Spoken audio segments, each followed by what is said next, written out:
कहानी का पूरा आनंद लेने के लिए इसके पिछले भाग को सुनना बिल्कुल भी मत भूलिएगा। उसका प्लेलिस्ट का लिंक मैं आपको डिस्क्रिप्शन बॉक्स पर दे दूंगी और साथ में कमेंट बॉक्स में पिन भी कर दूंगी, तो आप वहां से भी जाकर सुन सकते हैं। इस समय परी और भी ज़्यादा मासूम और प्यारी लग रही थी। वो अभी अभी सावर लेकर आई थी, जिस कारण उसका चेहरा बिल्कुल गुलाबी था और परी के गुलाबी होठों पर सावर के पानी की बूंदें गिरी हुई थी, जिसे देख रूथ का गला सूखने लगा। अब वो खुद को रोक नहीं पाया और रूथ अपने आप को नहीं रोका और तुरंत झुककर परी के गुलाबी होठों को अपने होठों में भरकर पैसेंटली किस करने लगा। करीब 10 बजे राजा साहब पूरी तरह से तैयार होकर हॉल में आए, जहाँ पर रुद्र के दादाजी और दादी बैठी हुई थी। राजा साहब उनके पास जाकर बैठ गए। दादाजी कुछ देर बातें करने के बाद उन्हें डाइनिंग टेबल की तरफ चलने को कहा। इस समय वहाँ रुद्र और परी भी साथ में डाइनिंग टेबल पर आकर बैठ गए। वहीं दूसरी तरफ से शिवाय और कनक भी डाइनिंग टेबल पर नाश्ता करने के लिए बैठ गए। राजा साहब एक नज़र परी की तरफ देखे तो परी मुस्कुराकर अपने बाबा और दादाजी दादी को गुड मॉर्निंग विश किया। उन लोगों ने भी परी को गुड मॉर्निंग विश किया। फिर सभी साथ में ब्रेकफास्ट करने लगे। सभी के चेहरे पर मुस्कुराहट थी। अचानक ही ब्रेकफास्ट करते हुए परी की नज़र कनक पर गई तो उस पर ही ठहर गई। जहाँ कनक के चेहरे पर थकान के भाव थे, वहीं उसके बगल में बैठा शिवाय वो काफ़ी एनर्जेटिक लग रहा था। कनक की हालत देख परी कुछ समझ नहीं पा रही थी कि अचानक से कनक को क्या हो गया है। उसका चेहरा इतना मुरझाया हुआ क्यों लग रहा है। परी को लगा कि कहीं कनक बीमार तो नहीं है। यही सोचकर परी कनक की तरफ देखकर बोली, कनक, ये तुझे क्या हो गया है? तू इतनी थकी थकी सी क्यों लग रही है? तू कहीं बीमार तो नहीं है? कनक ने जैसे ही परी की बात सुनी वो सकपका सी गई। उसका खाना उसके गले में ही अटक गए और वो तेज तेज खांसने लगी। वहीं उसके पास बैठा सिवाय भी एक पल के लिए हड़बड़ा गया था, पर जैसे ही कनक को खांसते हुए देखा तो जल्दी से ग्लास में पानी निकाल उसे पिलाने लगा और प्यार से उसके पीठ को सहलाने लगा। आर यू ओके बीवी? सिवाय कनक के पेट को रब करते हुए थोड़ी परेशानी के भाव से पूछा। कनक पानी पीते हुए सिवाय को घूर कर देखने लगी, जिससे उसकी आंखों में एक हल्की सी चमक और होठों पर हल्की मुस्कान आ गई। वहीं कनक उसे खा जाने वाली नजरों से घूर रही थी। परी जल्दी से बोली, तू ठीक तो है ना कनक? ना जाने क्यों मुझे ऐसा लग रहा है कि जैसे तेरी तबीयत। अभी परी इतना ही बोल पाई थी कि कनक तुरंत बोली, अरे मैं ठीक हूँ। मुझे मुझे क्या हुआ है? मैं बिल्कुल ठीक हूँ। वो अभी सोकर उठी हूँ ना, इसलिए तुझे ऐसा लग रहा है। सभी लोग कनक को ही देख रहे थे, इस कारण कनक को बहुत ऑकवर्ड सा लग रहा था। परी कनक की बात पर बस हाँ में अपने सर हिला दिए। अभी परी कुछ और बोलती उससे पहले ही सिवाय तुरंत बोला, अरे कोई बात नहीं, आप चिंता मत करिए, वो बिल्कुल ठीक है। सिवाय को कनक की इतनी फिक्र करते देख परी को बहुत अच्छा लगा। वो बस मुस्कुराकर उन दोनों को देखने लगी। तभी रुद्र, जो कि कब से सब कुछ देख रहा था, वो टेबल के नीचे से ही चुपके से परी के हाथ को अपने हाथ में पकड़ लिया। रुद्र के ऐसा करते ही परी की आंखें बड़ी हो गई और वो हड़बड़ाते हुए झट से रुद्र की तरफ देखी, जो कि बिना किसी भाव के चुपचाप अपना ब्रेकफास्ट कर रहा था। परी अपने हाथों को रुद्र के हाथ से छुड़ाने की कोशिश करने लगी, पर रुद्र था कि छोड़ने को तैयार ही नहीं था। जैसे ही रुद्र परी की तरफ देखा तो परी अपनी बड़ी बड़ी नीली आंखों से ही उसे रिक्वेस्ट करने लगी। पर रुद्र परी को मुस्कुराते हुए बोला, क्या हुआ एंजल, तुम ब्रेकफास्ट क्यों नहीं कर रही हो? रुद्र के ऐसा बोलते ही सबका ध्यान परी पर गया। तभी राजा साहब भी अपनी बेटी को देखकर बोले, हाँ बेटा, तुम ब्रेकफास्ट क्यों नहीं कर रही हो? जल्दी से ब्रेकफास्ट करो, हमें निकलना भी है। परी अपने बाबा साहब की सुन जल्दी से बोली, हाँ हाँ बाबा साहब, मैं अभी कर रही हूँ। अपनी बात कहकर परी एक बार फिर से रूथ की तरफ देख हाथ छोड़ने के लिए रिक्वेस्ट करने लगी, पर रूथ तुरंत अपने चेहरे के भाव को चेंज करके बोला, क्या हुआ एंजल, कोई परेशानी है क्या? तुम्हें ब्रेकफास्ट नहीं करने का मन है? क्या तुम्हारा पेट सही नहीं है या फिर तुम्हें ब्रेकफास्ट पसंद नहीं आया? रुथ के ऐसा बोलते ही एक बार फिर सभी लोग परी की तरफ देखने लगे। तभी दादाजी परी के लिए थोड़ा घबरा कर बोले, क्या हुआ बेटा, आपका पेट सही नहीं है तो बताओ, या फिर दूसरा कुछ ब्रेकफास्ट करना है तो बता दो, वो आ जाएगा। तभी परी तुरंत ना में सिर हिलाकर बोली, नहीं नहीं दादाजी, ऐसा कुछ नहीं है, मैं अभी ब्रेकफास्ट कर रही हूँ। दादाजी परी की बात सुनकर मुस्कुरा दिए। वहीं परी रुथ की तरफ गुस्से से घूर कर देखी, फिर अपने बाएं हाथ से ब्रेकफास्ट करने की कोशिश करने लगी। एक बार फिर से सबकी निगाह परी पर ठहर गए। दादी जी परी को देखते हुए बोली, परी बच्चा क्या हो गया है? ये तुम उल्टे हाथ से क्यों ब्रेकफास्ट कर रही हो? क्या आपके हाथ में चोट लगी है बच्चा? दिखाओ मुझे। बड़ी दादी की बात सुन एक फेक स्माइल के साथ तुरंत नाभि सिर हिलाकर बोली, ना ना, नहीं दादी जी, मेरे हाथ में कहीं भी चोट नहीं लगी है, मैं बिल्कुल ठीक हूँ। वो आज मुझे बस उल्टे हाथ से खाने का मन कर रहा है। परी की बात सुनकर सबको थोड़ा अजीब लगा, लेकिन किसी ने कुछ नहीं कहा। तभी रूथ तुरंत ही परी को और परेशान करने के लिए बोला, क्या सच में एंजल, ये कौन सा शौक तुमने नया पाल लिया है, उल्टे हाथ से खाने का? परी रूथ को देख गुस्से से घूर कर दांत पीसते हुए बोली, बस मेरा आज मन कर रहा है उल्टे हाथ से खाने का, आपको कोई प्रॉब्लम है क्या इसमें? रूथ परी के गुस्से वाले चेहरे को देख मन ही मन बहुत मुस्कुरा रहा था, पर वो अपने चेहरे को नॉर्मल रखे हुए था। वो उसी तरह नॉर्मल चेहरे के साथ बोला, ना, मुझे भला क्या प्रॉब्लम होगा? वहीं सामने बैठा सिवाय सब कुछ समझ रहा था और वो मुस्कुरा भी रहा था। धीरे धीरे सभी लोग अपना ब्रेकफास्ट करने लगे। वहीं रूथ पूरे टाइम परी के हाथ को पकड़े हुए था और परी बेचारी मजबूरी में बाएं हाथ से ही खा रही थी। हालांकि उससे वो खा नहीं पा रही थी, पर उसे बहुत तेज भूख भी लगी थी, इसलिए वो बस हिम्मत करके खा रही थी। थोड़ी देर बाद सभी ब्रेकफास्ट करके उठ गए। राजा साहब परी को जल्दी से ब्रेकफास्ट फिनिश करने के लिए बोलकर वहां से दूसरी तरफ चले गए। सबको उठकर जाते हुए देखकर परी भी बिना ढंग से ब्रेकफास्ट किए ही उठने लगी। ये देख रूथ परी के हाथ को पकड़े हुए अपनी तरफ खींच लिया और फिर उसे वापस से चेयर पर बैठा दिया। परी रूथ के ऐसा करते ही पहले उसे घूरी, फिर रूथ की तरफ मुंह दूसरी तरफ फेर ली। परी को ऐसे मुंह फेरते देख रूथ अपने हाथ को आगे बढ़ाकर परी के चेहरे को अपनी तरफ किया और फिर बड़े ही प्यार से ब्रेकफास्ट को अपने हाथों से परी को खिलाने लगा। परी पहले बहुत ही मना करती रही, पर बार बार रूथ के मनाने पर परी भी मान जाती है और चुपचाप ब्रेकफास्ट करने लगती है। तभी रूथ परी को खिलाते हुए कुछ ऐसा कहा जिसे सुनकर परी की आंखें नम हो जाती हैं। आज मेरे हाथों से खा लो, कल से मैं साथ नहीं रहूंगा तुम्हें खिलाने के लिए। रूथ परी को लास्ट बाइट खिलाते हुए हल्का मुस्कुराकर बोला, जिसे सुनकर परी थोड़ा भावुक हो गई और उसकी आंखें नम हो गई। ऐसे मत बोलिए ना, मुझे बिल्कुल भी अच्छा नहीं लग रहा है। परी अपनी बड़ी बड़ी आंखों में आंसू लिए हुए ही रूथ की तरफ देखकर बोली।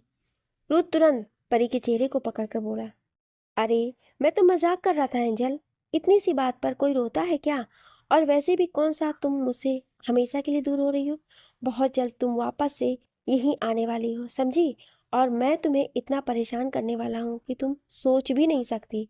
रुत फिर परी के कानों की तरफ झुककर धीरे से फुसफुसाकर बोला, एक और बात एंजल, रातों को तो तुम्हें मैं बिल्कुल भी नहीं सोने दूंगा।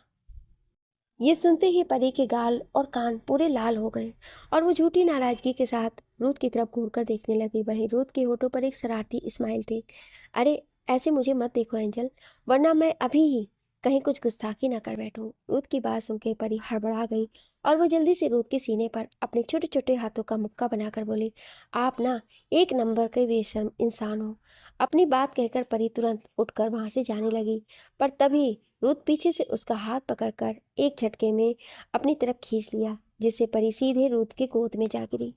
रूथ परी की कमर में हाथ डाल उसे जकड़कर खुद के सीने से लगाते हुए बोला, ऐसे मुझसे भागकर कहाँ जाओगी एंजल? जहाँ जाओगी मुझे पाओगी। ये बातें रूथ बड़े ही धीमे से बोलता है, जिसे परी सुन नहीं पाती है। वो बस आधी बातें ही सुन पाती है, तो वो रूथ की तरफ अपनी कंफ्यूज भरी नजरों से देखने लगती है, जिसे समझकर रूथ मुस्कुराया और परी के नोज पर अपने नोज रब करते हुए बोला, आई love you so much angel. ये कहकर वो धीरे से परी के होठों को अपने होठों से छू लिया। ये होते ही परी की आंखें हैरानी से बड़ी हो गईं। वो अपनी पलकों को बार बार झपकाते हुए शर्म और घबराहट के साथ इधर उधर देखने लगी, जिस पर रूथ मुस्कुराते हुए बोला, डोंट वरी एंजल, अभी यहाँ कोई नहीं है। ये सुनते ही परी ने शर्म से अपनी पलकों को झुका लिया। रुद्र झट से उसे पकड़कर अपने सीने से लगा लिया और प्यार से उसके गालों को चूमते हुए बोला, तुमसे दूर नहीं रह सकता मैं एंजल। कुछ देर की दूरी मुझसे बर्दाश्त नहीं होती, तो फिर पूरे एक हफ्ते कैसे रहूंगा मैं तुम्हारे बिना? परी भी कसकर रूथ के पीठ को पकड़कर बोली, जैसे मैं रहूंगी आपके बिना। वैसे मुझे फोन तो करेंगे ना? रूथ परी की बात सुन ना में सिर हिलाकर बोला, बिल्कुल भी नहीं। रूथ की कही बात सुनते ही परी झट से रूथ से अलग हुई और थोड़ी नाराजगी से बोली, क्यों क्यों नहीं करेंगे मुझे फोन? परी के पूछने पर रूथ बोला, क्योंकि तुम्हें फोन करूंगा तो तुमसे मिलने की बेताबी और बढ़ जाएगी, फिर मैं तुमसे मिले बगैर नहीं रह पाऊंगा। ये सुनकर परी कुछ बोलने ही वाली थी कि तभी राजा साहब यानी कि परी के बाबा साहब की आवाज़ उसके कानों में पड़ी। गुड़िया, बच्चा, अब अगर तैयार हो तो हम कुछ देर में यहाँ से निकले। परी अपने बाबा साहब के बुलाते ही तुरंत रुद्र से अलग हुई और लगभग भागते हुए वहां से चली गई। रुद्र बस परी को जाते हुए देखता ही रह गया। फिर वो भी परी के पीछे चल दिया। परी अपने बाबा साहब के पास पहुंचकर बोली, बाबा साहब, मैंने तो ब्रेकफास्ट कर लिया है, मैं बस अभी अपना बैग लेकर आई। ये कहते हुए परी जाने लगी कि तभी राजा साहब बोले, गुड़िया, उसकी ज़रूरत नहीं है बेटा, मैंने सब कुछ पहले ही मंगा लिया है, बस अब एक बार जाकर सबसे मिल लो, फिर हम निकलते हैं। ये सुनकर परी जाने लगी। तब तक कनक भी वहां आ गई। दोनों सभी से मिली, फिर राजा साहब के पास आकर खड़ी हो गई। अब तक दादाजी, दादी सिवाय सभी वहां से बाहर आए। परी और कनक राजा साहब के साथ वहां से जाने लगी कि तभी रुद्र उन्हें बाहर खड़ा दिखाई दिया, जो कि कार से टिककर बड़े ही स्टाइल में खड़ा था। रुद्र को ऐसे कार के पास टिककर खड़ा देख राजा साहब थोड़े चौंक गए। राजा साहब रुद्र की तरफ देखकर बोले, आप यहाँ क्या कर रहे हैं? इससे पहले रुद्र कुछ बोलता, उससे पहले ही रुद्र के दादाजी बोले, अवेंद्र बेटा, रुद्र तुम लोगों को छोड़ने के लिए जा रहा है। राजा साहब दादाजी की बात सुनकर लगभग मना करते हुए बोले, इसकी ज़रूरत नहीं है अंकल, मैंने मानवेंद्र को बुला लिया है, वो भी हमारे साथ ही चल रहा है। अभी राजा साहब इतना ही बोले थे कि तभी वहाँ एक साथ कई कारें एक एक करके खड़ी हो गईं और उसमें से मानवेंद्र और परी की छोटी बहन बाहर आई। राजा साहब उन दोनों को देखते हुए बोले, चलो तुम दोनों आ गए, एक बार सबसे मिल लो, फिर अब हमें यहाँ से निकलना होगा। वो दोनों जल्दी से जाकर सबसे मिले। कुछ देर बाद ही सबसे मिलकर परी, कनक और तेजस्विनी कार में एक साथ बैक सीट पर बैठ गई। राजा साहब मानवेंद्र के साथ आगे बैठ गए। कुछ ही देर बाद सभी लोग वहां से निकल गए। जाते हुए परी और कनक की नजरें रुद्र और शिवाय को ही देख रही थी। रुद्र और शिवाय भी परी और कनक को अपनी प्यार भरी नजरों से एक टक देख रहे थे। सभी के जाने के बाद रुद्र और शिवाय दोनों अपने ऑफिस के लिए निकल गए। जैसे ही रुद्र और शिवाय की कार वहां से आगे बढ़ी, उसी समय एक और कार वहां आकर रुकी। रुद्र के दादाजी और दादी अभी वहीं बाहर खड़े थे। उस कार के रुकते ही दादाजी उधर देखने लगे कि आखिर कौन आया है। उस कार में से एक लड़का निकलकर बाहर आया और वहीं खड़े दादाजी की तरफ देखकर बोला, क्या सब लोग चले गए? उस लड़के के चेहरे पर घबराहट और परेशानी के भाव थे। वहीं दादाजी उस लड़के की तरफ देख रहे थे। तभी तभी वो लड़का आगे बोला, बोलिए ना दादाजी। अभी दादाजी कुछ बोलते उससे पहले दादी बोली, सब लोग अभी निकले हैं राजवीर बेटा, ये लड़का कोई और नहीं राजवीर था। तभी दादी आगे बोली, पर तुम इतने परेशान से क्यों लग रहे हो, कोई बात है क्या बेटा? जिस पर राजवीर तुरंत ही अपने चेहरे को नॉर्मल किया और खुद को शांत कर एक गहरी सांस लेकर बोला, कुछ भी नहीं दादी, वो तो मैं बस ऐसे ही, मुझे लगा कि परी भाभी चाह रही है तो एक बार मैं उनसे मिल लूं। ये सुनकर दादाजी मुस्कुरा दिए। दादाजी राजवीर के कंधे पर हाथ रखकर बोले, कोई बात नहीं, एक हफ्ते बाद अपने दोस्त की शादी में चलकर अच्छे से मिल लेना अपनी भाभी से। राजवीर बस हाँ में सिर हिला दिया और फिर जल्दी से कोई काम का बहाना बनाकर वहां से निकल गया। राजवीर अपने कार में बैठते हुए खुद में बड़बड़ाया, इसका मतलब कि तेजस्विनी भी सबके साथ चली गई है, मुझे मिली भी नहीं, ना ही मुझे कॉल करके बताया, अब मैं ना इसे छोड़ूंगा नहीं। ये कहते हुए वो मन ही मन बड़बड़ाते हुए कार को आगे बढ़ा दिया। वहीं दादाजी और दादी वापस से बिला के अंदर चले गए। दूसरी तरफ रुद्र और शिवाय दोनों अपने अपने ऑफिस पहुंच गए थे। रुद्र अपने केबिन में बैठा हुआ था। रुद्र लैपटॉप ऑन करके बैठा था, पर उसका मन काम में बिल्कुल भी नहीं था। उसका पूरा ध्यान परी के ऊपर था। उसका मन कर रहा था कि वो जल्दी से भागकर परी के पास चला जाए। हालांकि अभी उसे कितना देर हुआ था परी से दूर हुए, लेकिन वो अभी से ही परी के लिए इतना बेचैन हो रहा था। उसी समय रुद्र के केबिन का डोर नॉक हुआ। नॉक की आवाज़ सुनकर रुद्र अपने कड़क आवाज़ में बोला, कम इन। अपने सर की आवाज़ सुनकर बाहर खड़ा उसका असिस्टेंट डोर ओपन करके अंदर आया। रुद्र अपने असिस्टेंट की तरफ देखकर बोला, हाँ बोलो। तभी उसका असिस्टेंट अपना सिर झुकाकर ग्रीट करते हुए बोला, सर, आज मिस्टर मेहरा अपनी नई प्रोजेक्ट के लिए कॉन्फ्रेंस रूम में आपका वेट कर रहे हैं। उनके साथ भी क्लाइंट्स हैं जो इस प्रोजेक्ट पर आपसे डिस्कस करना चाहते हैं। रुद्र बिना किसी भाव के उसी तरफ लैपटॉप की तरफ देखता रहा और उसकी उंगलियां लैपटॉप पर बड़ी स्पीड से चल रही थी। रुद्र अपने असिस्टेंट की बात सुनकर उसी तरह लैपटॉप पर देखते हुए बोला, okay, I am coming in 5 minutes. अपने सर की बात सुनकर असिस्टेंट तुरंत वहां से चला गया। करीब 5 मिनट बाद रुद्र कॉन्फ्रेंस रूम के डोर के बाहर था। वो बड़े ही एटीट्यूड के साथ कॉन्फ्रेंस रूम में एंटर हुआ। उसके साथ उसका असिस्टेंट भी था। रुद्र वहां पहुंचकर हेड चेयर पर जाकर बैठ गया। रुद्र को देखकर वहां मौजूद सभी लोग खड़े होकर उसे ग्रीट किया और फिर रुद्र के बोलने पर मीटिंग स्टार्ट हुई। मीटिंग करीब 4 घंटा तक लगातार चला। 4 घंटे बाद मीटिंग ओवर होने पर सभी लोग रुद्र की तरफ उम्मीद भरी नजरों से देखने लगे, जिस पर रुद्र अपने चेहरे पर कोई भी भाव लिए ही बोला, this deal is done. Rudra की बात सुनकर वहां मौजूद सभी के चेहरे खिल उठे और होठों पर मुस्कान आ गए। रुद्र कुछ पेपर वर्क सभी के साथ करके तुरंत वहां से अपने केबिन की तरफ बढ़ गया। केबिन में पहुंचकर उसने टाइम देखा तो अब तक के 5 बज चुके थे। अचानक से उसका ध्यान पर ही पड़ गया। उसने जल्दी से उसे कॉल करने के लिए मोबाइल निकाला, पर कुछ सोचकर उसने मोबाइल वापस से रख दिया। वहीं दूसरी तरफ परी अपने बाबा साहब, बहन तेजस्विनी कनक और अपने भाई साहब के साथ राजस्थान पहुंच गई थी। अवेन जी अपनी बेटी के स्वागत के लिए पहले से ही अपने महल में सबको ऑर्डर दे दिए थे कि सारी अरेंजमेंट बहुत ही अच्छी तरीके से हो जानी चाहिए। अपने राजा के कहने पर उसी हिसाब से वहां पर सारे डेकोरेशन भी हुए थे। महल को फूलों से सजाया गया था। महल के डोर पर पहुंचने के बाद जैसे ही परी अपने बाबा साहब और सबके साथ अंदर जाने लगी, तभी तेजस्विनी की माँ यानी कि रानी साहब आरती का थाल लिए हुए वहां आई और परी की आरती करने लगी।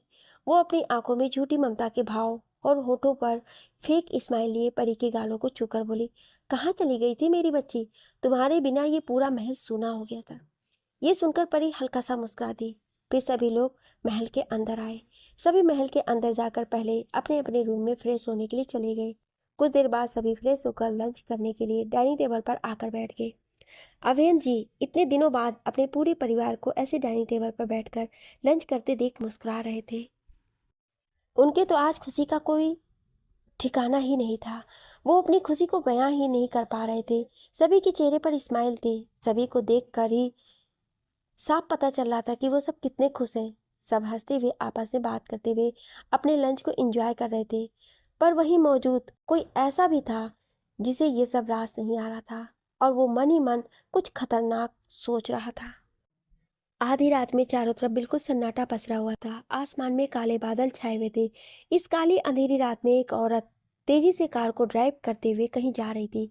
उसके चेहरे पर इस वक्त मास्क लगा हुआ था। उसने इस वक्त राजसी पोशाक पहन रखे थे, जिससे साफ पता चला था कि वो औरत अच्छे घर की है। पर उस औरत की आंखों में एक अलग ही गुस्से के भाव थे। वो औरत बड़े ही स्पीड में कार को आगे बढ़ा रही थी। करीब 20 मिनट बाद वो औरत एक खंडहर नुमा घर के सामने कार को रोकी, जो कि जंगल के बीचों बीच बना हुआ था। वहां तक पहुंचना सबके लिए पॉसिबल नहीं था। वो औरत जल्दी से अपने तेज कदमों के साथ उस घर की तरफ बढ़ी। उस घर के बाहर कुछ गार्ड्स खड़े थे, जो कि उस औरत को देखते ही अपने सिर को झुकाकर बड़े ही रिस्पेक्टफुली ग्रीट किया और तुरंत ही उस घर का डोर ओपन कर दिए। डोर ओपन होते ही वो औरत तेज कदमों से घर के अंदर गई और सीधे वो औरत वहां से एक छोटे से कमरे की तरफ बढ़ गई। वो कमरा पूरी तरह से अंधेरे से भरा हुआ था। बस वहां एक छोटी सी डिम लाइट चल रही थी। वो औरत गुस्से से उस कमरे के एक कोने में गई और वहीं फर्श पर लेटी हुई दूसरी औरत को देखकर चिल्लाते हुए बोली, बता बता मुझे कहाँ छुपा रखा है तूने उसे? मुझे वो पेपर हर हाल में चाहिए। वहीं वो दूसरी औरत, जिसे देख ऐसा लग रहा था जैसे मानो वो अपना शुद्ध बुद्ध खो चुकी है।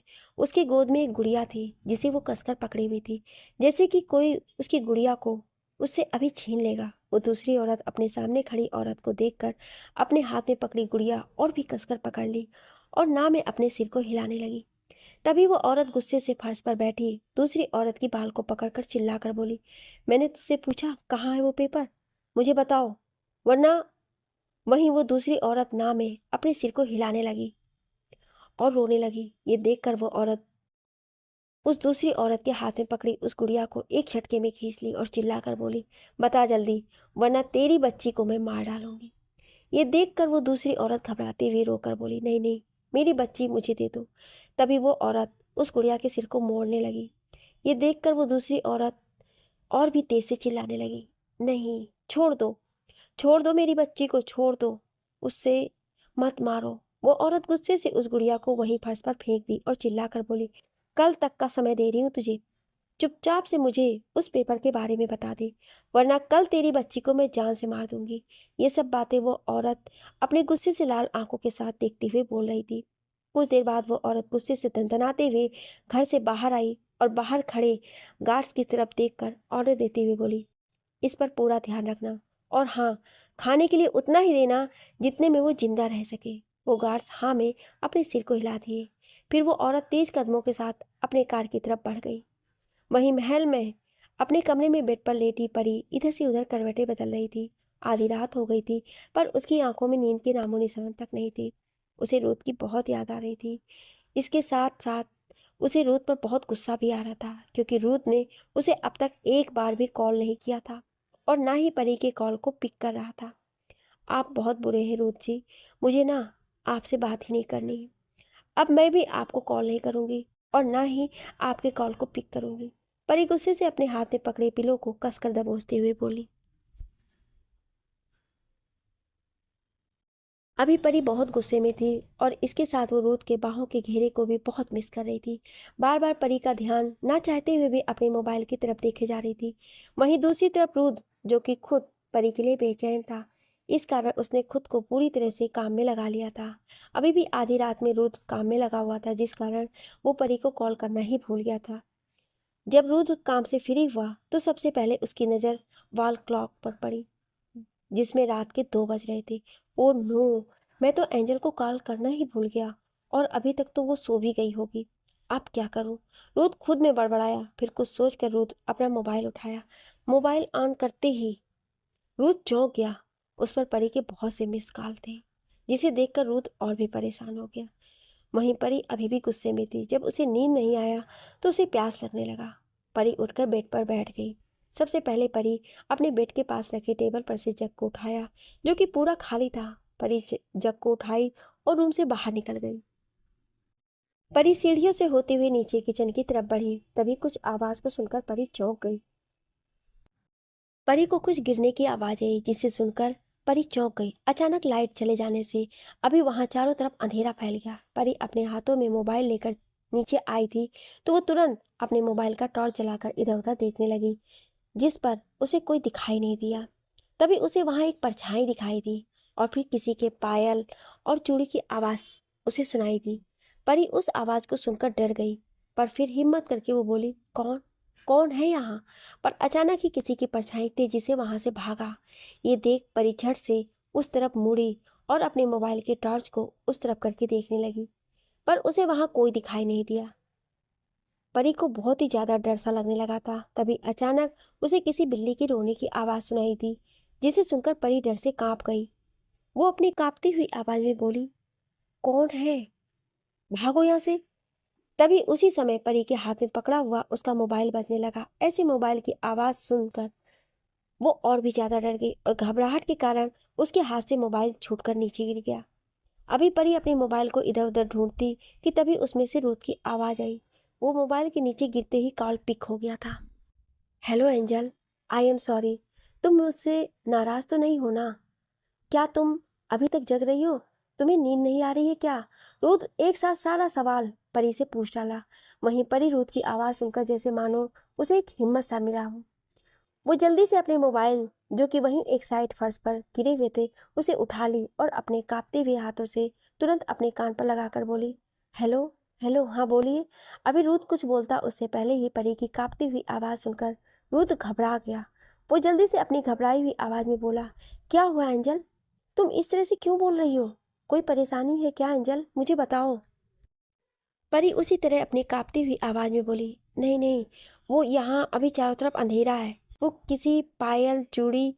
परी बहुत ही अटक अटक के बोल रही थी, जिस कारण रुद उसकी बात को सही से समझ नहीं पाया। रुद को परी की बहुत ज्यादा चिंता सताने लगी। वो परी की चिंता करते हुए बोला, क्या बात है एंजल? मुझे कुछ समझ नहीं आ रहा है, क्लियर बताओ। परी रुद की बात सुनकर एक गहरी सांस लेकर अभी कुछ बोलने ही वाली थी कि तभी उसका मोबाइल कट गया। जब परी ने देखा तो उसका मोबाइल स्विच ऑफ हो गया था। ये देख परी और भी ज्यादा घबरा गई। वो जल्दी से किसी तरह भागती हुई सीढ़ियों से होकर सीधे अपने रूम में गई और रूम का डोर अंदर से लॉक कर दिया। अभी उसकी तेज तेज सांसें चल रही थी। वो अपने मोबाइल को वहीं एक साइड रखी और बेड पर जाकर बैठ गई। फिर वो अपनी बढ़ी हुई सांसों को काबू में करते हुए खुद से बोली, क्या हो गया था? आखिर कौन था वहाँ? हे माता रानी, मुझे बचाना। परी ऐसे करते हुए अपने हाथों को जोड़कर भगवान को याद करने लगी। वहीं दूसरी तरफ रुद्र परी के ऐसे कॉल कट हो जाने पर और भी ज्यादा घबरा गया। वो अपने मोबाइल से वापस से परी को कॉल करने लगा, पर मोबाइल स्विच ऑफ होने की आवाज सुनकर रुद्र और भी ज्यादा घबरा गया। वो तेजी से स्टडी रूम से बाहर निकला और अपने कार का कीज उठाकर लंबे कदमों के साथ तुरंत ही अपने विला से बाहर निकल गया। वो तुरंत अपनी कार में बैठा और कार की स्पीड में आगे बढ़ा दिया। कार ड्राइव करते हुए वो अपने मोबाइल से परी की छोटी बहन तेजस्विनी को कॉल करने लगा, जो कि अभी मस्त होकर बेड पर अपने हाथ पांव फैलाकर सो रही थी। फोन कॉल की आवाज़ सुनकर वो हल्का सा कसमसाती हुई उठी और अपने हाथों को टटोलते हुए मोबाइल को उठाकर उसी तरह नींद में ही लगाकर बोली, कौन है? इतनी रात को कौन परेशान करता है? चुपचाप सो जाओ और मुझे भी सोने दो। अभी तेजस्विनी अपनी बात को कहकर कॉल कट करने ही वाली थी कि तभी रूथ की आवाज़ उसके कानों में पड़ी। तुम क्या कह रही हो? अपनी दी के पास जाओ, मुझे एंजल से बात करनी है। रुथ की घबराई हुई आवाज़ सुनकर तेजस्विनी की नींद पूरी गायब हो गई।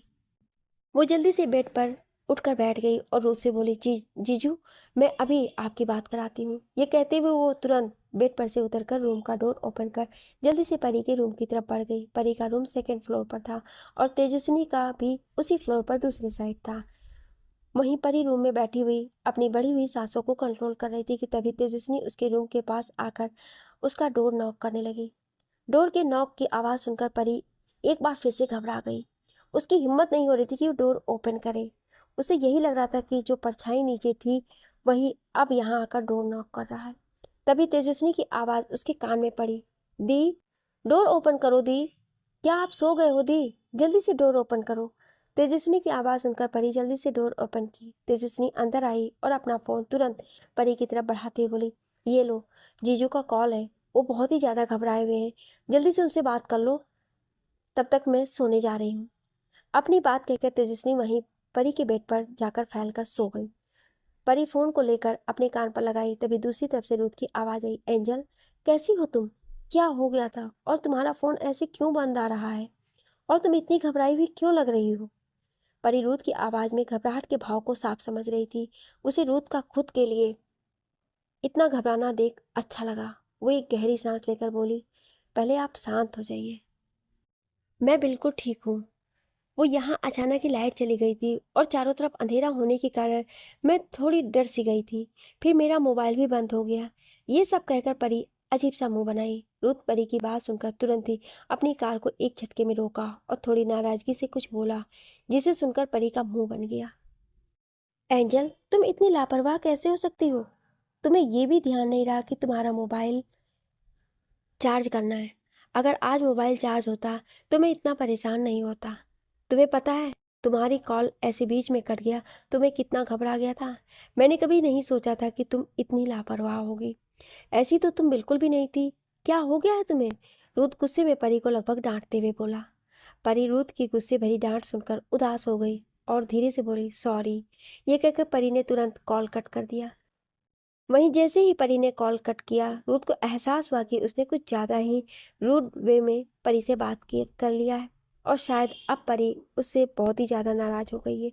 ये सोचकर वो एक बार फिर से कॉल मिलाया, पर इस बार परी ने उसका कॉल पिक नहीं किया। रुथ ऐसे ही कई बार ट्राई किया लेकिन परी ने कॉल नहीं पिक किया। अब रुथ समझ गया कि उसकी एंजल उससे बहुत ही नाराज़ हो गई है। वो खुद के बालों को नोचते हुए बड़बड़ाया, आह, मैं भी कितना बड़ा बुद्धू हूँ। एक तो वो पहले से ही घबराई हुई थी, ऊपर से मैंने उसे इतना कुछ सुना दिया। अजीब बेवकूफ़ हूँ मैं। अरे, वो काम में बिजी रही होगी, आज ही तो वहाँ गई है और अभी खुद को कंफर्ट कर रही होगी और शायद इन सब में मोबाइल चार्ज करना भूल गई हो। पर मैं भी ना जाने क्या सोचकर उसे कितना कुछ सुना दिया और अब हो गई वो मुझसे नाराज़। रोज खुद को ही ब्लेम करने लगा। तभी उसकी नज़रें अपने हाथ में पहने रोलेक्स वॉच पर गई, जिसमें इस वक्त सुबह के 4 बज रहे थे। अब रुद्र चाह कर भी परी से मिलने नहीं जा सकता था क्योंकि उसकी सुबह में बहुत इम्पोर्टेंट मीटिंग थी और उस मीटिंग को अटेंड करना बहुत जरूरी था। रुद्र एक गहरी सांस लिया और खुद से बोला, सॉरी एंजल, मैं अभी तो नहीं आ सकता, बट जल्दी ही मैं तुम्हारी नाराज़गी को दूर करने के लिए आने वाला हूँ। ये कहकर वो हल्का मुस्कुराया और वापस से अपनी कार यू टर्न लेकर ड्राइव करते हुए अपने बिला आ गया। वहीं दूसरी तरफ परी गुस्से में बेड पर बैठी हुई थी और रुद्र को उल्टा सीधा बोले जा रही थी। वहीं बेड पर तेजस्विनी मस्त होकर सो रही थी। परी रुद्र पर गुस्सा करते हुए बोली, आखिर खुद को समझते क्या है? मैं क्या कोई छोटी मोटी बच्ची हूँ जो मुझे इस तरह से इतना डांट रहे थे? अब मैं भी उनसे बात नहीं करूंगी। अरे हो गई गलती, नहीं चार्ज कर पाई मोबाइल को, पर नहीं, इनको तो बस मुझे सुनाना है। तभी उसकी नज़र बेड पर आराम से सो रही अपनी छोटी बहन पर गई। वो मुंह बनाकर बोली, और एक ये है मेरी महारानी, बहन मस्ती से सो रही हैं और मैं यहाँ परेशान हो रही हूँ। फिर कुछ देर बाद मन में सोच कर बोली, आखिर मैं भी परेशान क्यों हो रही हूँ? वो भी उस इंसान के लिए जो मुझे सुनाकर खुद मज़े से सो रहे होंगे। नहीं, अब मुझे भी परेशान नहीं होना। परी, चल तू भी अब आराम से सो जा। ये कहते हुए परी भी वहीं तेजस्विनी को एक साइड कर उसके बगल में लेट गई। बहुत थकान के कारण इस बार लेटते ही कुछ सेकंड बाद ही उसके आंखों में नींद आ गई और परी गहरी नींद में चली गई। वहीं एक औरत रूम में भागती हुई आई और हड़बड़ी में जल्दी जल्दी अपने ओवरकोट को निकालने लगी। फिर वो अपने चेहरे पर लगे मास्क और हाथ में पहने ग्लव्स को निकाल कर उन सबको एक पैकेट में रख दी। वो औरत जल्दी से उस पैकेट को बेड के अंदर छुपा दी ताकि किसी की भी नज़र उस पर ना पड़े। अब वो औरत मिरर के सामने खड़ी होकर खुद को देखते हुए बोली, आज तो मैं फंसी ही गई थी। वो मनहूस जब से वापस आई है हर जगह घूम रही है। अब मुझे हर कदम फूंक फूंक के रखने होंगे। अच्छा हुआ मैंने पहले ही लाइट ऑफ कर दिया था, वरना वो मुझे देखकर पहचान जाती और मजबूरन में मुझे उसे समय से पहले ही रास्ते से हटाना पड़ता। फिर कुछ सोच कर वो मुस्कुराकर बोली, चाहे जो हो, आज नहीं कल तो उसे रास्ते से हटना ही है, क्योंकि तभी तो मुझे मेरी मंजिल मिलेगी। ये कहते हुए वो औरत के होठों पर एक साथी मुस्कान आ गया। वो मिरर में खुद को देखकर मुस्कुराने लगी। तभी उस रूम के बेड पर सो रहे एक आदमी की आवाज़ उस औरत के कानों में पड़ी, इतनी रात को आप मिरर में क्या देख रही हैं? अपने पति की आवाज़ सुनकर वो औरत हड़बड़ा गई और जल्दी से खुद के चेहरे को नॉर्मल करके अपने पति के पास आकर बोली, कुछ नहीं, वो कुछ गिर गया था, उसे उठा रही थी, आप सो जाइए। उस औरत का पति ज़्यादा ध्यान नहीं देता और हल्की सी मुस्कान के साथ वापस से सो जाता है। वहीं वो औरत अपने पति को सोते हुए देखकर गहरी सांस ली और वहीं बेड पर लेट गई। बेड पर लेटते ही वो मन ही मन बोली, ओ, मैं बच गई, आज तो लगता है मेरी किस्मत ही खराब है, बड़ी मुश्किल से आज मैं बच गई हूँ। ये कहकर वो कुछ सोचने लगी, जिससे कुछ देर बाद वो बोली, कल मैं हर हाल में उस राज का पता लगा कर रहूँगी। वो पेपर मेरे लिए बहुत इम्पोर्टेंट है, क्योंकि उस पेपर के दम पर ही मैं यहाँ पर राज कर सकूंगी। ये सब बोलते हुए उस औरत के चेहरे पर एक सातिर मुस्कान आ गई। अगली सुबह डोर पर नॉक की आवाज़ सुनकर परी कसमसाते हुए उठी। सबसे पहले उसकी नज़र उसके बगल में आराम से सो रही तेजस्विनी पर गई।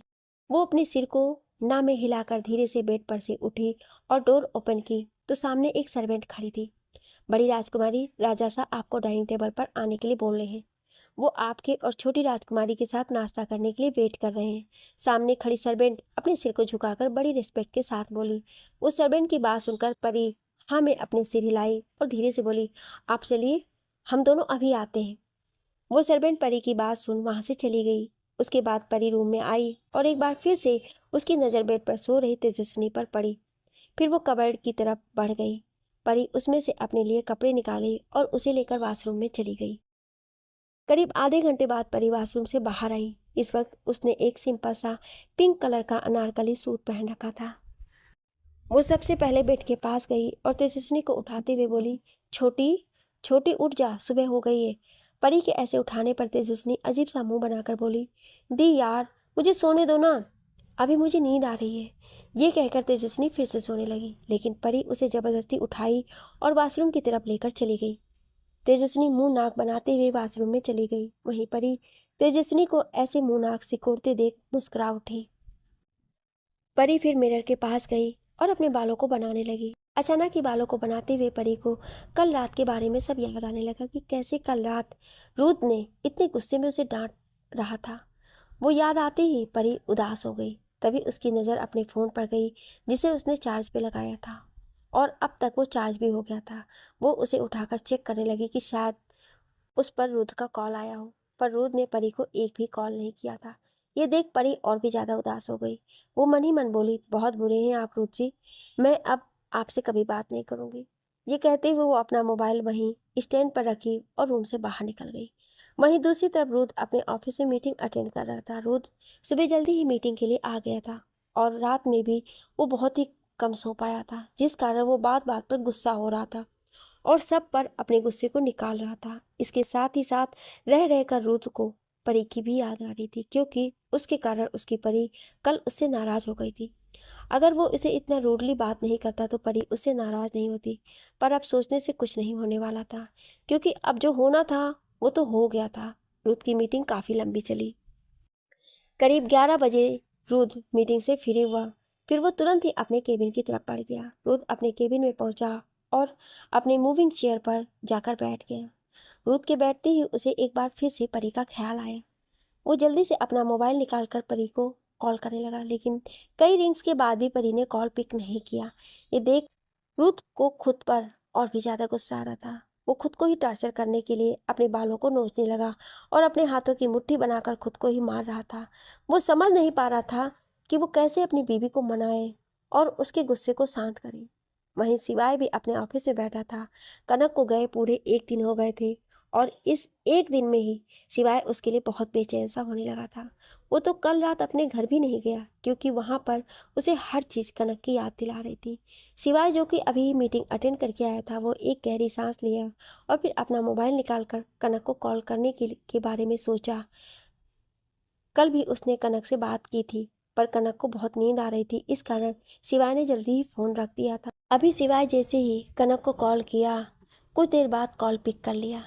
कैसी हो बेबी, तुम तो मुझे वहाँ जाकर भूल ही गई हो, सिवाय कनक के कॉल पर करते ही मुंह बनाकर बोला। वहीं कनक सिवाय की बात सुन एक पल के लिए अपनी आंखें बंद की और गहरी सांस लेकर बोली, ये आप कैसी बातें कर रहे हैं, भला मैं आपको कैसे भूल सकती हूँ। कनक की बात सुनकर सिवाय को अच्छा लगा, पर वो कनक को और परेशान करते हुए बोला, अच्छा ऐसी भी क्या बात है जो तुम मुझे नहीं भूल सकती। कनक शर्मा कर बोली, कुछ नहीं। सिवाय अपने मैग्नेटिक वॉइस में बोला, वैसे बीवी मैं तो बस एक ही चीज़ मिस कर रहा हूँ। कनक तुरंत ही सिवाय की बात पर बोली, क्या। तभी सिवाय अपने होठों पर शैतानी मुस्कान लिए अपने मैग्नेटिक वॉइस में बोला, योर बेट परफॉर्मेंस एंड तुम्हारी आहें। ये सुनते ही कनक बुरी तरह से शर्मा गई और वो उसी तरह शर्माते हुए बोली, आप अपनी ये बकवास बातें फ़ोन पर मत किया करिए। तुमसे बात नहीं करूँगा तो किससे करूँगा, और वैसे भी अभी तो तुम मुझसे दूर हो, तो फ़ोन से ही काम चला लेता हूँ। सिवाय जितना अपनी बात कहकर मुस्कुरा रहा था, वहीं कनक शर्म से पूरी लाल हो गई थी। वो दोनों काफ़ी देर तक एक दूसरे से फ़ोन पर बातें करते रहे, फिर कॉल कट कर दिए। कनक, जिसका चेहरा अब तक शर्म से पूरा लाल हो गया था, वो अपने दोनों हाथों में चेहरे को छिपाकर धीरे से बोली, ये सिवाय जी भी ना मुझे परेशान करने का एक भी मौका नहीं छोड़ते। तभी पीछे से आवाज़ आई, कौन किसको परेशान करने का मौका नहीं छोड़ता। कनक इस आवाज़ को सुनकर जैसे ही अपने पीछे मुड़कर देखी तो परी अपने कमर पर हाथ रखे खड़ी थी। वो कनक को घूर रही थी। कनक परी को देखकर हड़बड़ा गई। वो जल्दी से बेड पर से खड़ी हुई और परी के पास आकर मुस्कुराकर बोली, अरे परी, तुम यहाँ, कोई काम था? क्यों, मैं तेरे पास नहीं आ सकती? परी मुंह बनाकर नाराजगी से बोली। कनक परी को पीछे से पकड़ कर बोली, अरे यार तू तो नाराज हो गई, मैं तो बस ऐसे ही बोल दी थी।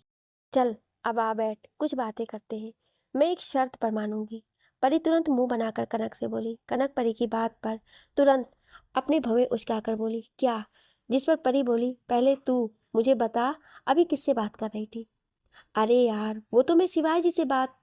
कनक शर्माते हुए इतना ही बोल पाई थी कि तभी परी झट से मुस्कुराकर बोली, ओह सिवाय जी से बात हो रही थी, कहीं मैंने डिस्टर्ब तो नहीं किया? परी ये बोलकर अपनी नजरें झुका ली। नहीं बिल्कुल भी नहीं, हमारी बातें पूरी हो गई थी। कनक तुरंत परी से बोली। कनक की बात सुन परी की नीली आंखें चमक उठी और होठों पर स्माइल आ गए। चल अब मुझे सब कुछ बता कि तेरी क्या क्या बातें हुई। परी मुस्कुराकर बोली और कनक का हाथ पकड़ बेड के पास लेकर गई। फिर दोनों बैठकर बातें करने लगी। कनक शर्माते हुए परी को सब कुछ बता रही थी। वहीं परी कनक की बात पर बहुत खुश हो रही थी। यार शिवाय जी तो बहुत रोमांटिक है और तुझसे बहुत प्यार भी करते हैं, परी मुस्कुराकर कनक से बोली। कनक, जो कि सब कुछ बताते हुए बहुत शर्मा रही थी, वो परी की बात सुनकर तुरंत बोली, तू यहाँ गलत है, क्योंकि रुद्र जीजू तो सिवाय जिसे कई गुना ज़्यादा तुझसे प्यार करते हैं। उनके जितना प्यार और केयर तो कोई कर ही नहीं सकता है। हम सब ने देखा है उनके केयर को, कैसे तेरी एक बार जान खतरे में पड़ गई थी और सांस उनकी रुक गई थी। मैं तो आज भी वो दिन नहीं भूल पाती हूँ जब तुझे किडनैप।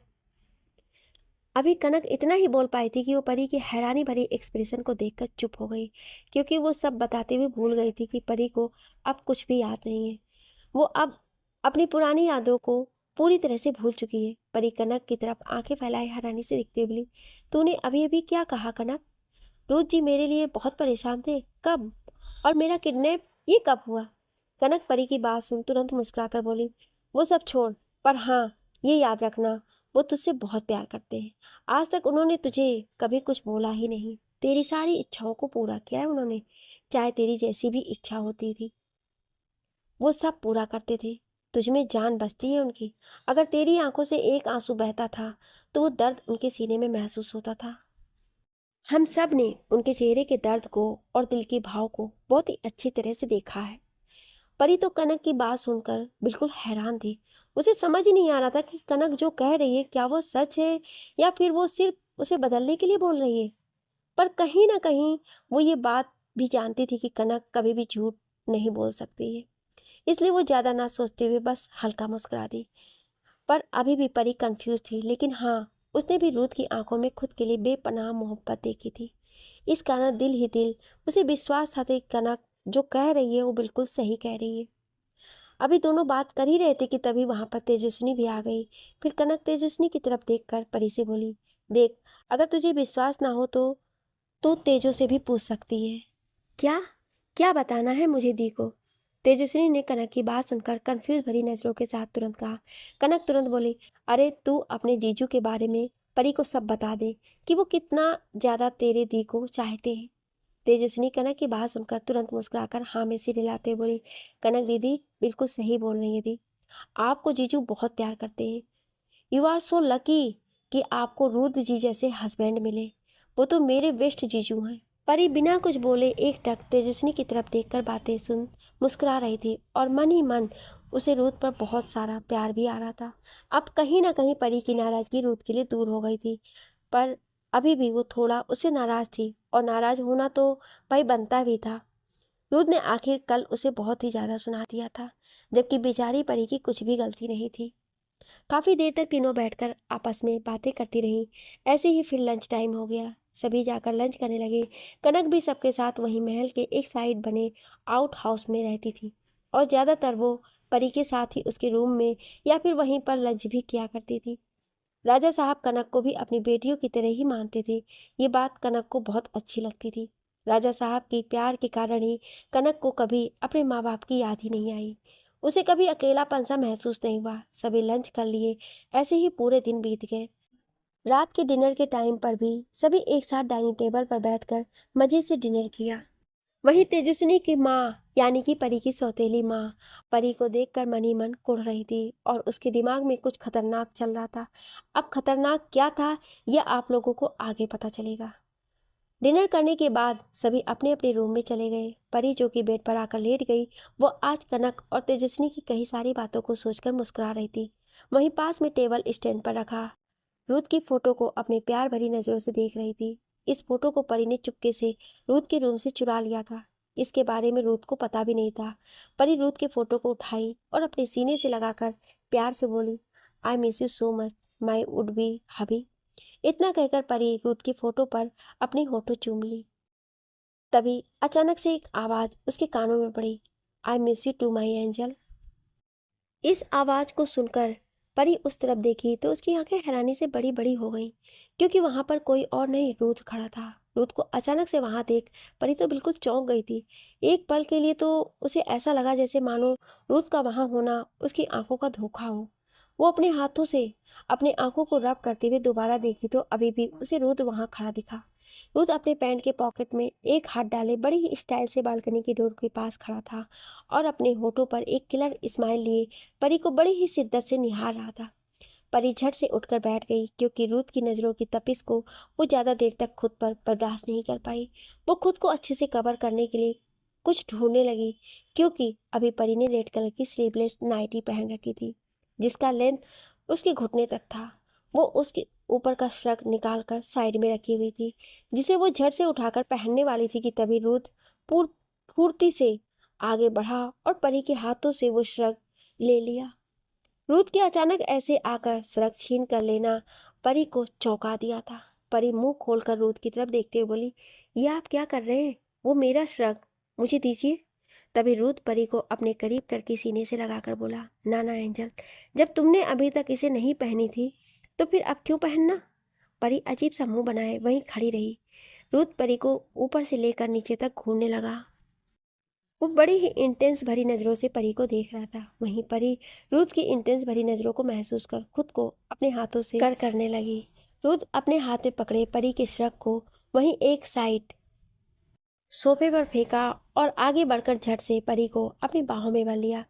परी छटपटाते हुए खुद को रुद्र की पकड़ से छुड़ाने की कोशिश करने लगी, पर वो जितना छटपटाती रुद्र उतना ही उस पर अपनी पकड़ कस कर लेता। छोड़िए छोड़िए, मुझे मुझे जाने दीजिए, परी धीरे से चाहते हुए अपनी प्यारी सी आवाज में बोली। रुद्र परी की प्यारी सी आवाज को सुनकर मुस्कुराते हुए उसे देखने लगा और उसे अपने सीने से लगाते हुए बोला, नहीं, बिल्कुल भी नहीं एंजल, बड़ी मुश्किल से तो तुम हाथ आई हो, और ऐसे में मैं भला कैसे तुम्हें खुद से दूर कर सकता हूँ? रुद्र अपनी बात कहकर परी के शरीर से आ रही भीनी भीनी खुशबू को खुद के अंदर समाने लगा। वहीं परी रुद्र की बातों को सुन हल्का मुस्कुराए और वो भी अपनी शर्म को भूलकर रुद्र के सीने से लग गई। वो अपनी आंखों को बंद कर रुद्र को खुद में महसूस करने लगी।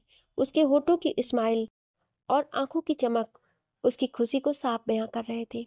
परी रुद्र को यहाँ देखकर मन ही मन बहुत खुश हो रही थी, क्योंकि अभी उसे रुद्र की बहुत याद आ रही थी और उसका मन कर रहा था कि वो उड़कर उसके पास चली जाए, पर वो वहाँ नहीं जा सकती थी। लेकिन रुद्र यहाँ आया और इस तरह से रुद्र को देखकर परी के तो खुशी का ठिकाना ही नहीं रहा।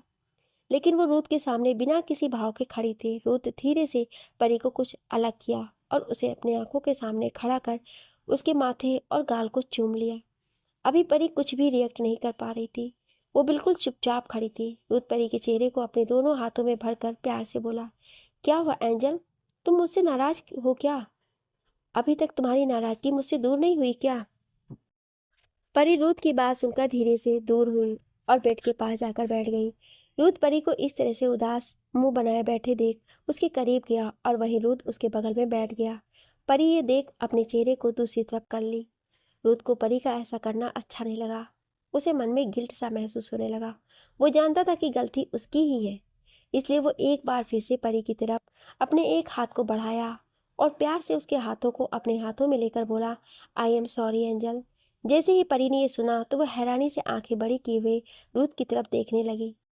तभी रुद्र एक झटके में परी को अपनी तरफ खींचा और बिना वक्त गवाए तुरंत उसे अपनी बाहों में जकड़ लिया। परी की तो आंखें हैरानी से बड़ी बड़ी हो गईं। वो रुद्र से अलग होने लगी। ये देख रुद्र धीरे से परी को खुद से अलग किया और अपने होठों को उसके होठों के पास ले जाकर अपनी गर्म सांस छोड़ते हुए बोला, मान जाओ ना एंजल, इतनी नाराजगी अच्छा नहीं है।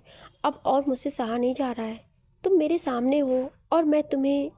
इतना ही बोलकर रुद्र चुप हो गया। परी रुद्र के चुप होते ही उसकी तरफ देखने लगी, जो अब तक अपने पलके झुकाए बैठी हुई थी। वो अपनी नीली आंखों से रुद्र की तरफ देखने लगी। उसकी लंबी पलके फड़फड़ा रहे थे और उसके होठ हल्के हल्के कांप रहे थे। कहीं ना कहीं परी रुद्र के अधूरे कहे गए शब्दों को समझ गई थी, पर वो ना समझ बनने की एक्टिंग कर रही थी। ये देखकर रुद्र अपने होठों को, जो कि अब तक परी के होठों से सिर्फ 1 इंच की दूरी पर था, अब वो परी के होठों से जोड़ लिया। अब उन दोनों के होठों के बीच बिल्कुल भी दूरी नहीं थी, पर रुद्र अभी भी परी के होठों को चूम नहीं रहा था, बस उसके होठों पर अपने होठ टिकाए हुए था। परी भी कोई रिएक्ट नहीं कर रही थी। वो बस रुद्र की गर्म होठों को अपने ठंडे पतले होठों पर महसूस कर रही थी। पर उसकी धड़कनें धीरे धीरे तेज होने लगी थी, जो कि उस शांत कमरे में रुद्र को साफ सुनाई दे रहे थे। रुद्र परी की तेज धड़कनों की सुर को सुनकर हल्का मुस्कुराया और फिर परी के होठों को अपने होठों में भर लिया। रुद्र धीरे धीरे उसके होठों के रसों को पीने लगा।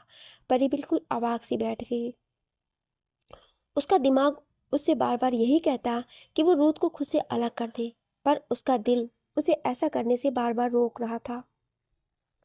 कुछ सेकंड तक परी के दिल और दिमाग के बीच जंग चलता रहा और अंत में उसका दिल दिमाग से जीत ही गया और परी के हाथ अपने आप रुत के बालों में चले गए।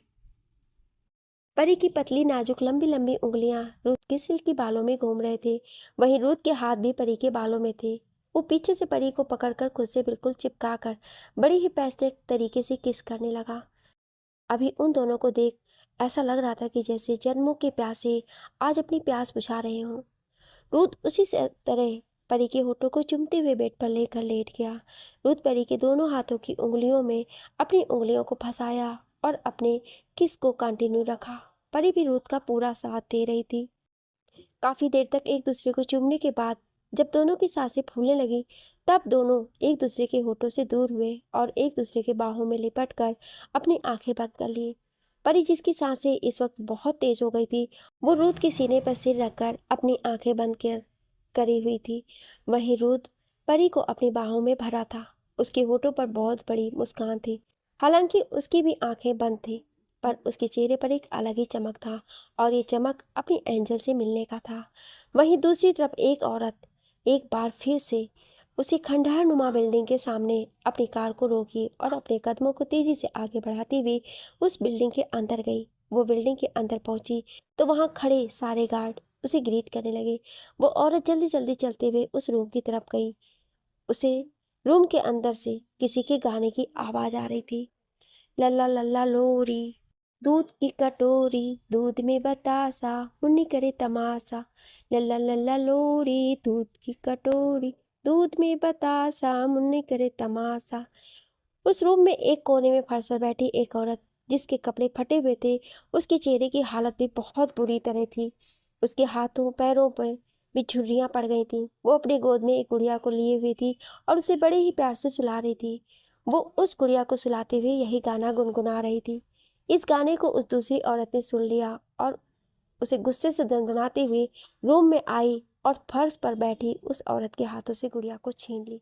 ऐसा होते ही फर्श पर बैठी हुई वो औरत चिल्लाते हुए बोली, नहीं नहीं, मेरी बच्ची मुझे लौटा दो, प्लीज़ उसे कुछ मत करना, कुछ मत करो मेरी गुड़िया को। जिस पर वो औरत फर्श पर बैठी औरत की तरफ देखकर बोली, तुझे तेरी बेटी लौटा दूंगी पर उसके बदले में तू मुझे बता कहाँ है वो पेपर जिसमें उस महल के सारे अधिकार जब्त हैं, जिसमें उस महल के सारे राज दफन हैं। वहीं फर्श पर बैठी औरत अपने सामने खड़ी औरत की तरफ अजीब तरह से देखने लगी जैसे उसे कुछ समझ में नहीं आया और वो फिर से अपनी गुड़िया को पाने के लिए छटपटाने लगी। तभी उस औरत को गुस्सा आया और अपने हाथ में पकड़ी गुड़िया के सिर को उसके धड़ से अलग कर दिया। इस वक्त फर्श पर बैठी वो औरत तेज से चिल्लाते हुए फूट फूट कर रोने लगी और रोते हुए बोली, नहीं, मेरे बच्चे को क्यों मारा? अभी तो सिर्फ उसके सिर अलग किया है। अब अगर तूने मुझे सब सच नहीं बताया तो मैं तेरी गुड़िया को जला दूंगी। चल अब जल्दी से बता दे कहाँ है वो पेपर। सामने खड़ी औरत फर्श पर बैठी रो रही औरत की तरफ देखकर गुस्से से बोली। लेकिन फर्श पर बैठी वो औरत अभी भी बस लगातार रोए जा रही थी और अपनी गुड़िया को समेटने में लगी हुई थी। वो बस रोए जा रही थी। ये देख उसके सामने खड़ी औरत गुस्से से आगे बढ़ी पर तभी उस औरत का मोबाइल बजने लगा। उसने देखा अभी वो औरत गुस्से से बुरी तरह बौखलाई हुई थी जिस कारण उसके मोबाइल बजने पर भी वो उस पर ध्यान नहीं देती। वो पूरी तरह से उसे इग्नोर कर देती है पर लगातार मोबाइल बजे ही जा रहा था। मोबाइल के लगातार बजने की आवाज़ को सुनकर वो औरत इरिटेट होकर तुरंत ही अपने बैग से मोबाइल निकाली, फिर उस पर फ्लैश हो रहे नंबर को देखे बिना कॉल पिक की। कॉल पिक करते ही वो औरत गुस्से से अपनी तेज़ आवाज़ में बोली, कौन है जो मुझे इतना परेशान कर रहा है? अगर अपनी मौत नहीं चाहता तो चुपचाप से कॉल कट कर दो। उस औरत की आवाज़ सुनकर दूसरी तरफ से किसी की मीठी सी आवाज़ उसके कानों में पड़ी। हेलो आंटी, क्या आप बहुत बिजी हो? लगता है मैंने कुछ गलत टाइम पर कॉल कर दिया है। एक लड़की ने बड़ी ही मधुर आवाज़ में उस औरत से कहा। जैसे ही उस औरत ने किसी लड़की की मधुर आवाज़ सुनी उसके चेहरे के भाव बदल गए और उसकी आंखों में एक चमक सी आ गई। वो औरत अपने आंखों में चमक लिए हल्का मुस्कुराकर बोली, माया बेटा, भला मैं बिजी कैसे हो सकती हूँ? तुम कॉल करो और मैं बिजी हूँ, ऐसा हो सकता है क्या? तुम्हारे लिए तो मैं हमेशा फ्री हूँ। दूसरी तरफ से वो लड़की यानी कि माया उस औरत की प्यार भरी आवाज़ सुनकर मुस्कुरा दी और बड़ी मधुर आवाज़ में बोली, थैंक यू आंटी, आप कैसे हो और अभी कहाँ पर हो? तभी वो औरत अपने होठों पर उसी तरह मुस्कान लिए बोली, मैं बिल्कुल ठीक हूँ माया बेटा, और मैं कहाँ रहूँगी, अपने घर पर ही हूँ। तभी माया मुस्कुराकर बोली, आंटी मैं इंडिया आ गई हूँ।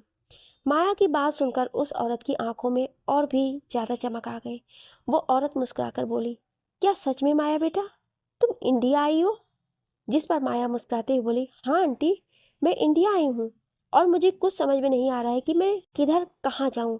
अभी मैं एयरपोर्ट पर हूँ। तभी वो औरत माया को बोली, माया बेटा तुम एयरपोर्ट पर ही रहो, मैं अभी अपने कुछ आदमी को भेजती हूँ, तब तक तुम वहाँ से कहीं मत जाना, समझी? उस औरत की बात सुन माया मुस्कुराकर हाँ बोली। फिर उस औरत ने तुरंत कॉल कट कर दिया। वो औरत अपने कुछ आदमियों की तरफ देखकर लगभग ऑर्डर देते हुए बोली कि तुम अभी के अभी जल्द से जल्द एयरपोर्ट पर जाओ और वहाँ से इस लड़की को लेकर महल आओ। ये कहते हुए उस औरत अपने मोबाइल में से उस लड़की की फ़ोटो को सर्च की और वो तुरंत एक फ़ोटो उन आदमियों को दिखला दी। मैं तुम सबको ये फ़ोटो सेंड कर दूंगी, उस औरत ने अपने सामने खड़े आदमी से बोली, जिससे वो सभी आदमी तुरंत ही वहाँ से एयरपोर्ट की तरफ निकल गए। वहीं वो औरत गुस्से से एक नज़र में फर्श पर बिलक बिलक कर रो रही औरत की तरफ देखी। फिर कुछ सेकंड घूरने के बाद वो औरत उस रूम से बाहर निकली। वो वापस से तेज कदमों के साथ बंगले से बाहर आई और तुरंत अपनी कार में जाकर बैठ गई। कार में बैठकर वो औरत स्पीड में अपनी कार को महल की तरफ बढ़ा दी। वहीं दूसरी तरफ अगली सुबह परी के रूम में बड़े से विंडो से सूरज की किरणें पर्दों से छनते हुए बेड पर सो रही परी के चेहरे पर पड़ी तो वो कसमसाते हुए इधर उधर करवटें बदलने लगी। पर अचानक से उसे कुछ याद आया और एक झटके में परी की नींद टूट गई और उसकी आंखें पूरी तरह से खुल गईं। वो अपनी आंखें खोल रूम में चारों तरफ गौर से देखने लगी। वो अपने रूम में रूथ को ढूंढने लगी पर उसे रूथ कहीं भी दिखाई नहीं दिया। ये देखो सोचने लगी कि क्या कल रात रूथ यहाँ आया भी था या फिर रूथ का यहाँ होना सिर्फ उसका कोई वहम या सपना था। परी मन ही मन सोच रही थी। फिर उसे लगा कि शायद उसने कल रात कोई सपना ही देखा होगा। ये सोचकर परी मायूस हो गई और वो उसी तरह मुंह बनाते हुए बेड पर से उठने लगी। वो उसी तरह मायूसी से अपने धीमे कदमों के साथ वॉशरूम की तरफ बढ़ गई। पर तभी उसकी नज़र बेड के पास रखे टेबल पर गई। परी टेबल के पास जाकर देखी तो वहां पर एक पेपर रखा हुआ था जो हवा के चलने से फड़फड़ा रहा था। परी उस पेपर को उठाई। उस पेपर पर बड़े ही खूबसूरत हैंडराइटिंग में लिखा हुआ था, मुझे कुछ जरूरी काम से जल्द ही वापस जाना पड़ रहा है एंजल, वरना मैं तुमसे मिले बगैर नहीं जाता। I love you so much angel and thank you so much for accepting my sorry. Take care angel and I am coming soon. उस लेटर को पढ़कर परी के होठों पर बड़ी सी स्माइल आ गई। जहां अभी कुछ सेकंड पहले तक परी की आंखों में उदासी थी, वहीं अब परी की आंखों में एक अलग ही चमक थी। परी उसी तरह आंखों में चमक और होठों पर स्माइल लिए हुए उस लेटर को अपने होठों के पास ले गई और बड़े ही प्यार से उस लेटर को चूम लिया। I love you too my would be hubby, परी मुस्कुराकर धीरे से बोली, फिर शर्मा कर अपने चेहरे को अपने हाथों में छिपा ली।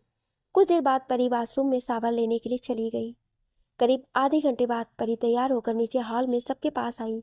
सभी लोग डाइनिंग टेबल पर बैठे हुए थे। परी सबसे पहले अपने बाबा के पास जाकर उन्हें गुड मॉर्निंग विश की, फिर सामने बैठी रानी साहिबा को गुड मॉर्निंग विश की। परी अपने भाई साको मान को भी गुड मॉर्निंग विश की। तब तक तेजस्विनी भी वहां आकर सबकी तरफ देखते हुए एक साथ सबको गुड मॉर्निंग विश की। सभी डाइनिंग टेबल पर बैठकर नाश्ता स्टार्ट करने वाले थे कि तभी किसी की आवाज़ गूंज उठा। अब कहानी में आगे बहुत ही इंटरेस्टिंग होने वाला है, तो आप लोग कंटिन्यू बने रहिएगा और अपने प्यारे प्यारे कमेंट दे करके इसी तरह हमारा हौसला बढ़ाते रहिए। Thank you.